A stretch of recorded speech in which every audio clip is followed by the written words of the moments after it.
Chapter 14. And it happened that when he came to the house of a certain one of the leaders of the Pharisees on a Sabbath to eat a meal, they were watching him closely. And behold, a certain man was in front of him, suffering from edema. And Jesus answered and said to the legal experts and Pharisees, saying, Is it permitted to heal on the Sabbath or not? But they remained silent. And he took hold of him, and healed him, and sent him away. And he said to them, Who among you, if your son or your ox falls into a well on the day of the Sabbath, will not immediately pull him out? And they were not able to make a reply to these things.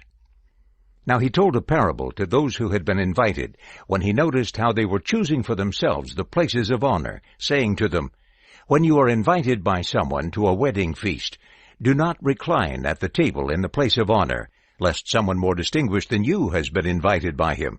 And the one who invited you both will come and say to you, Give the place to this person, and then with shame you will begin to take the last place.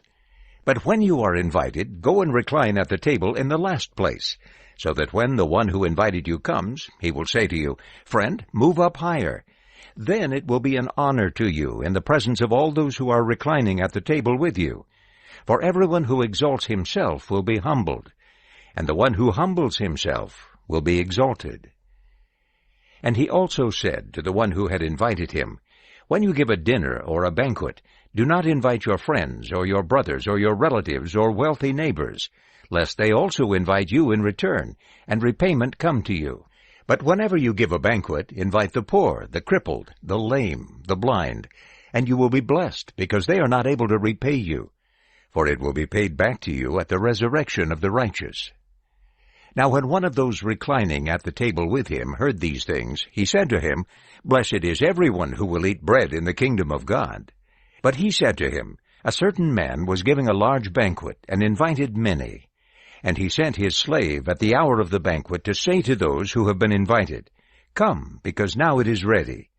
And they all alike began to excuse themselves. The first said to him, I have purchased a field, and I must go out to look at it. I ask you, consider me excused.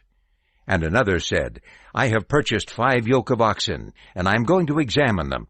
I ask you, consider me excused. And another said, I have married a wife, and for this reason I am not able to come. And the slave came and reported these things to his master.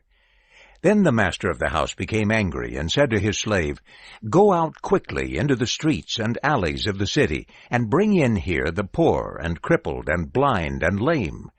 And the slave said, Sir, what you ordered has been done, and there is still room. And the master said to the slave, Go out into the highways and hedges, and press them to come in, so that my house will be filled. For I say to you that none of those persons who were invited will taste my banquet.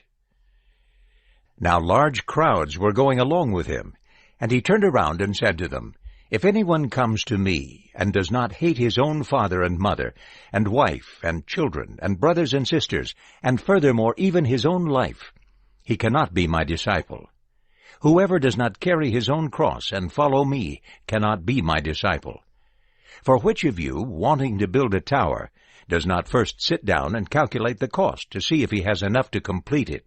Otherwise, after he has laid the foundation and is not able to finish it, all who see it will begin to ridicule him, saying, This man began to build and was not able to finish.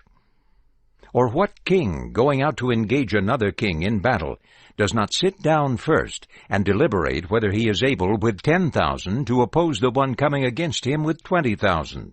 But if not, while the other is still far away, he sends an ambassador and asks for terms of peace. In the same way, therefore, every one of you who does not renounce all his own possessions cannot be my disciple.